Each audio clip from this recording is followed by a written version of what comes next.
Bharat first class క్రికెట్ను ఎగతాళి చేస్తూ మాట్లాడిన ఆస్ట్రేలియా మాజీ ఆటగాడు, కామెంటేటర్ కెరీ ఓకీఫ్కు టీమిండియా కెప్టెన్ విరాట్ కోహ్లీ దిమ్మతిరిగే కౌంటర్ ఇచ్చాడని సోషల్ మీడియాలో అభిమానులు కామెంట్ చేస్తున్నారు. అరంగేట్ర ఆటగాడు మయాంక్ అగర్వాల్ను ఉద్దేశిస్తూ కెరీ ఓకీఫ్ జాతి వివక్ష వ్యాఖ్యలు చేసిన విషయం తెలిసిందే. మూడో టెస్ట్ తొలి రోజు ఆట సందర్భంగా జలంధర్ రైల్వే క్యాంటీన్ నౌకర్ల బౌలింగ్లో మయాంక్ రంజీ ట్రిపుల్ సెంచరీ చేసి ఉంటాడని ఓకీఫ్ కామెంట్ చేశాడు.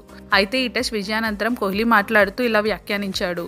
మా ఫస్ట్ క్లాస్ క్రికెట్ అద్భుతం, దానివల్లే మేము ఈ విజయం సాధించాం. ఈ గెలుపు క్రెడిట్ ఖచ్చితంగా భారత్ ఫస్ట్ క్లాస్ క్రికెట్ విధానందే. అక్కడ మా బౌలర్లకు ఎదురైన సవాల్ విదేశాల్లో రాణించేలా చేశాయి అని ఫస్ట్ క్రికెట్ విధానాన్ని కోహ్లీ కొనియాడాడు. అయితే ఓకీఫ్ జాతి వివక్ష వ్యాఖ్యలను ఉద్దేశించే కోహ్లీ పరోక్షంగా ఈ వ్యాఖ్యలు చేశాడని అభిమానులు అభిప్రాయపడుతున్నారు. ఈ మ్యాచ్లో బంతితో చెలరేగి మ్యాన్ ఆఫ్ ద మ్యాచ్గా నిలిచిన భారత్ పేసర్ జస్ప్రీత్ బుమ్రా సైతం భారత్ ఫస్ట్ క్లాస్ క్రికెట్ను కొనియాడాడు. రంజీ క్రికెట్లో చాలా బంతులు వేయడం వల్లే ఆ అనుభవం ఇక్కడ ఉపయోగపడిందని చెప్పుకొచ్చాడు.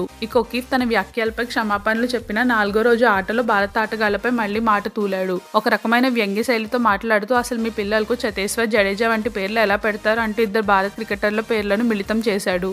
దీంతో ఓకీఫ్ తీరుపై భారత అభిమానులు ఆగ్రహం వ్యక్తం చేస్తున్నారు. ఇలాంటి మరిన్ని అప్డేట్స్ కోసం మన ఛానల్ను సబ్స్క్రైబ్ చేయండి.